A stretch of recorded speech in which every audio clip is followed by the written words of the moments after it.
Hello friends, know more welcomes you all. मैं प्रियंका आज के करंट अफेयर्स डिस्कस करूंगी। So let's start together and grow more with know more. हमारा पहला सवाल है, नैस्कॉम ने एक इनोवेशन फैक्ट्री लॉन्च करने के लिए किस राज्य के आर्टिफिशियल इंटेलिजेंस मिशन के साथ भागीदारी की है? इसका जवाब है तेलंगाना। तो इसको हम लोग कैसे याद रख सकते हैं? इनोवेशन फैक्ट्री लॉन्च करने के लिए तो इनोवेशन नया नया स्टेट बना है, नई नई ऊर्जा है और नया नया इनोवेशन करना है ताकि दुनिया में छा जाना है। तो नास्कॉम ने एक इनोवेशन फैक्ट्री लॉन्च करने के लिए तेलंगाना स्टेट के साथ आर्टिफिशियल इंटेलिजेंस मिशन के साथ भागीदारी की है। अब इसके बारे में थोड़ा सा और जान लेंगे कि इसका उद्देश्य क्या है। इसका उद्देश्य कृषि क्षेत्र में चुनौतियों के लिए अभिनव कृत्रिम बुद्धिमत्ता मतलब आर्टिफिशियल इंटेलिजेंस समाधानों को पहचानना और बढ़ावा देना है। चैलेंज जीतने वाले स्टार्टअप्स कंपनियों और संस्थानों को राज्य संस्थाओं से मेंटरशिप के साथ 1 लाख रुपए की पुरस्कार राशि भी मिलेगी। कई बार सवाल ये पूछा जाता है कि कितनी राशि पुरस्कार के रूप में दी जाएगी, तो 1 लाख रुपए। ठीक है।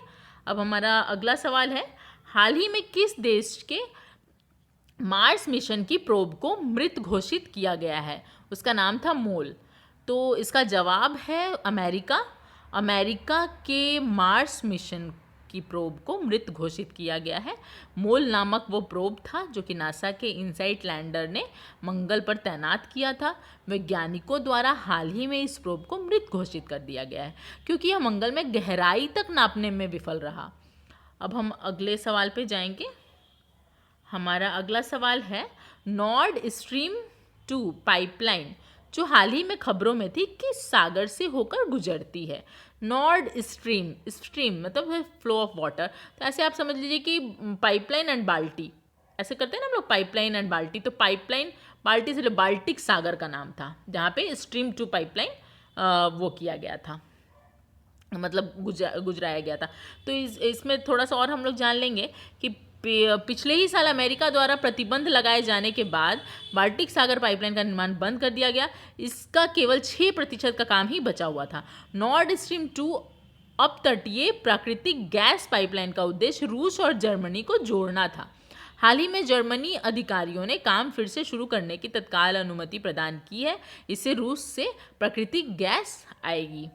अब हमारा अगला सवाल है, बड़ी कंपनी ने कॉरपोरेट गवर्नेंस में उत्कृष्टता के लिए ICSI राष्ट्रीय पुरस्कार जीता।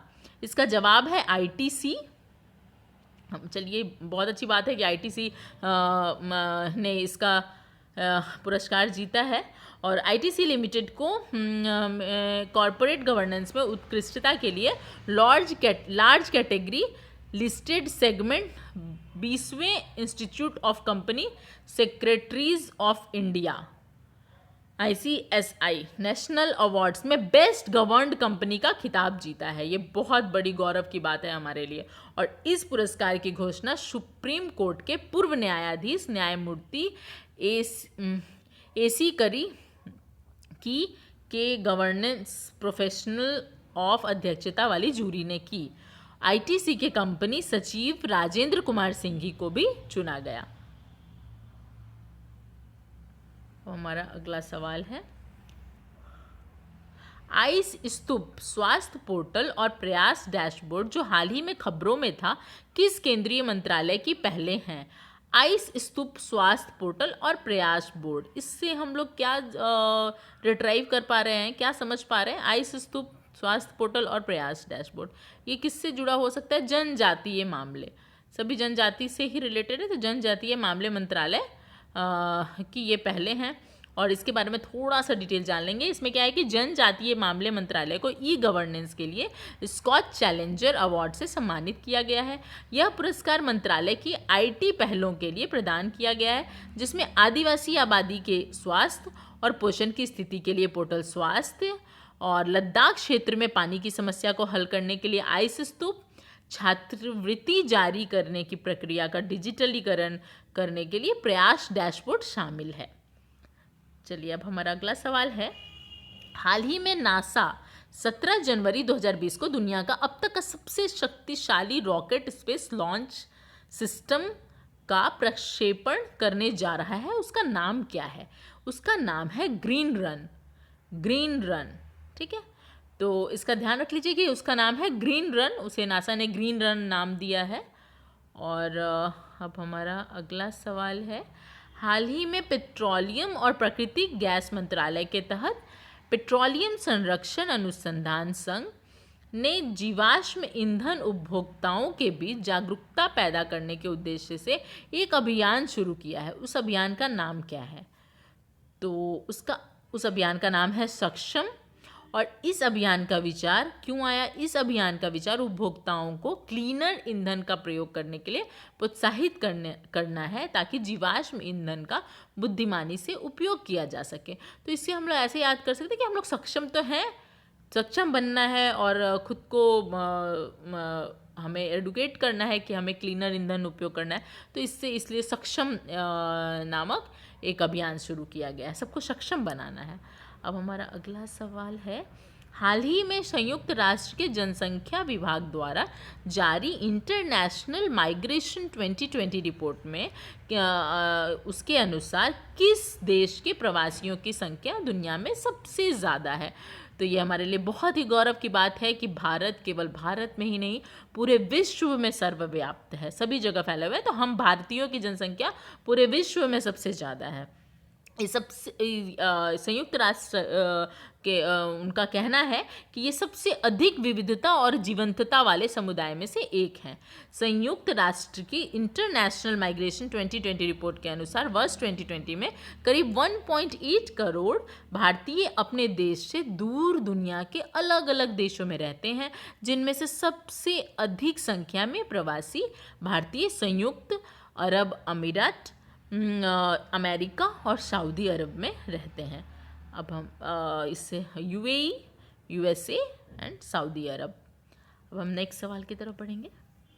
हमारा अगला सवाल है, हाल ही में प्रधानमंत्री नरेंद्र मोदी ने देश में उद्यमिता को बढ़ावा देने और स्टार्टअप्स के विकास के लिए स्टार्टअप्स इंडिया सीड फंड योजना की घोषणा की है।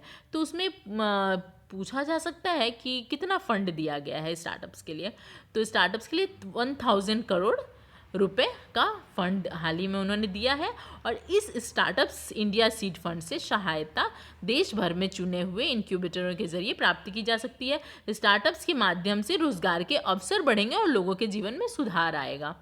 अब हमारा अगला सवाल है, हाल ही में रेल मंत्रालय ने लोहे के परिवहन के लिए मालगाड़ियों के आवंटन की नई नीति जारी की। उस नीति का नाम क्या है?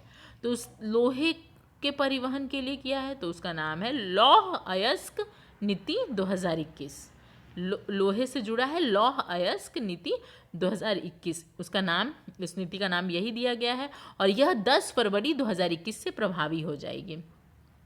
इसका उद्देश्य ग्राहकों की वर्तमान आवश्यकताओं का ध्यान रखते हुए उनके परिवहन संबंधी समूची आवश्यकताओं को पूरा करना है। अब हमारा अगला सवाल है, हाल ही में भारत में सड़क सुरक्षा के बारे में जागरूकता फैलाने और सड़क दुर्घटनाओं को कम करने के लिए राष्ट्रीय सड़क सुरक्षा माह की शुरुआत कब से कब तक के लिए की गई है?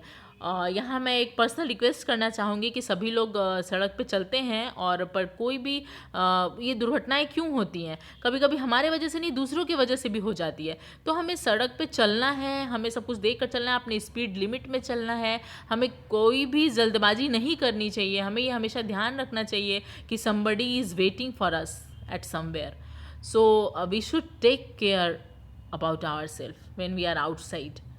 ओके तो इसलिए इतनी सारी जागरूकताओं को फैलाने के लिए तरह तरह की स्कीम्स चलाए जाते हैं, फिर भी दुर्घटनाएं तो हो ही रही हैं। तो इसलिए हमें खुद को एडुकेट करना भी ज़रूरी है और अपने आसपास वाले लोगों को ये समझाना भी ज़रूरी है कि हमें बहुत तेज़ चलना ज़रूरी नहीं है, सड़क पर अच्छे से चलना ज़रूरी है। ठीक है, इसके बारे में हम लोग ये जान लेते हैं कि इस बार ये सुरक्षा माह कब से कब तक के लिए रखा गया है। तो इस समारोह का आयोजन आज से ही शुरू हुआ है, 18 जनवरी 2021 से 17 फरवरी 2021 के दौरान किया जाएगा, पूरे एक माह के लिए।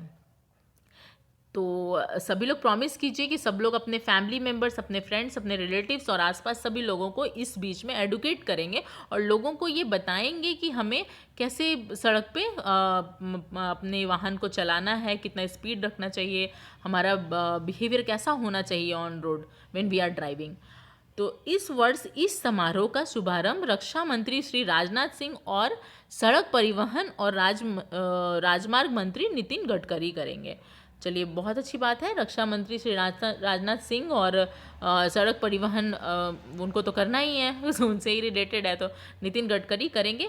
इस समारोह में जनरल वीके सिंह और नीति आयोग के मुख्य कार्यकारी अधिकारी अमिताभ कांत भी हिस्सा लेंगे। इस अवधि के दौरान देश भर में केंद्र, राज्य सरकारों, केंद्र शासित प्रदेशों, प्रशासन और अन्य के संगठनों साथ मिलकर इस देश भर में विभिन्न कार्यक्रमों का आयोजन किया जाएगा। इसे लेकिन सफल बनाना हर एक भारतीय नागरिक का कर्तव्य है। तो हमें ये शपथ लेना चाहिए, हमें ये प्रण लेना चाहिए कि हम सड़क पर जब भी निकलेंगे अपने अच्छे से अपने लिमिट्स में चलेंगे, कभी भी वाहन तेज़ नहीं चलाएंगे, अपने लेन में चलेंगे, ड्रिंक करके गाड़ी नहीं चलाएंगे। बहुत सारे रूल्स हैं उसमें, तो हमें वो सारे फॉलो करने चाहिए, खुद के लिए भी और दूसरों के लिए भी। और इसमें एक और काफ़ी इम्पॉर्टेंट पॉइंट है कि इस दौरान आयोजित होने वाले कार्यक्रमों में सड़क सुरक्षा पर एक फिल्म का उद्घाटन किया जाएगा। इसके साथ ही वाघा बॉर्डर से कन्याकुमारी तक राष्ट्रीय चैंपियनशिप सुरक्षित गति प्रतियोगिता को झंडी दिखाकर रवाना भी किया जाएगा। ये पूछा जा सकता है कि कहाँ से कहाँ तक के लिए, तो वाघा बॉर्डर से कन्याकुमारी तक राष्ट्रीय चैंपियनशिप सुरक्षित गति प्रतियोगिता को झंडी दिखाकर रवाना किया जाएगा। और इस सप्ताह के दौरान सड़क सुरक्षा के लिए पुरस्कार भी प्रदान किए जाएंगे। अब हमारा अगला सवाल है, G7 समिट में अतिथि के रूप में किसे आमंत्रित किया गया और इस बार G7 समिट कहाँ होने वाला है? तो इसका जवाब है कि G7 समिट में अतिथि के रूप में भारत एवं भारत के साथ साथ ऑस्ट्रेलिया और दक्षिण कोरिया को भी मेहमान के तौर पे आमंत्रित किया गया है। और इस बार G7 समिट कॉर्नवॉल में होने वाला है। कॉर्नवॉल में 11 से 13 जून तक आयोजित किया जाएगा। कॉर्नवॉल कहाँ है? कॉर्नवॉल ग्रेट ब्रिटेन के दक्षिण पश्चिम प्रायद्वीप का सबसे पश्चिमी हिस्सा है। तो अब हमें ये बताइए, आपको वीडियो कैसा लग रहा है हमारा? और thanks for watching this video. अगर वीडियो आपको पसंद आया हो तो लाइक कर दीजिए और अपने सजेशंस कमेंट बॉक्स में ज़रूर दीजिए। अपने दोस्तों के साथ शेयर करना बिल्कुल मत भूलिएगा। और इसी तरह के न्यू अपडेट्स मैं आपके लिए लेकर आती रहूं और आपको टाइम टू टाइम वो मिलता रहे, इसके लिए चैनल को सब्सक्राइब कर लीजिए और बेल आइकन प्रेस करना बिल्कुल मत भूलिएगा। मैं चलती हूँ, अब नेक्स्ट वीडियो के साथ मिलेंगे कल। और टिल देन पढ़ते रहिए अच्छे से। काफ़ी ठंड बहुत ज़्यादा है तो ध्यान रख लीजिए अपना। चलिए, बाय बाय।